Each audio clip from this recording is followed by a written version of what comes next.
Ay senem, ay senem, ay senem, ay senem, yürekçike ay senem.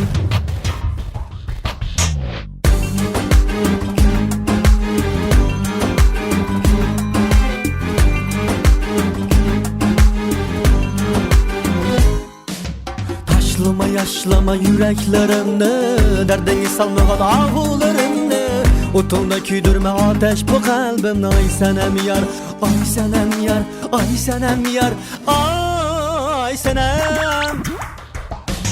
Küydüşünce yüreğim şerim baktım yar, kını kını kını, yürekteki yar kını. Sapılarga boyun eğme şay sögüp kör meni meni meni, sögün ay senem meni. Ay senem, ay senem, meyliket meylikel gün pervayım şudur, sen için yanalgan insandır ben. Közlerin cadosudun sihirlendim ben.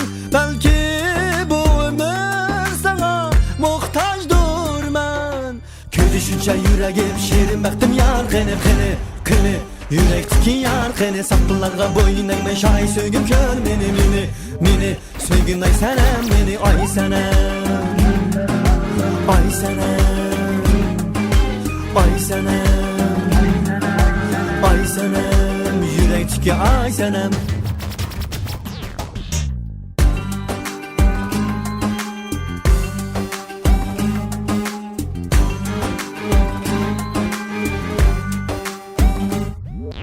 Mecnun gibi yar sevdalığım var, senin ışkı devranın var. İçin bunca otun yamandır pervanım ben.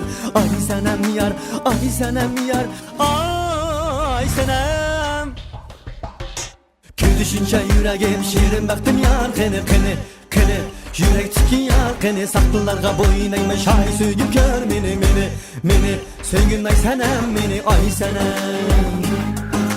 ay senem, meyliket meylikel gün pervayım şudur, sen için yaralgan insandır ben.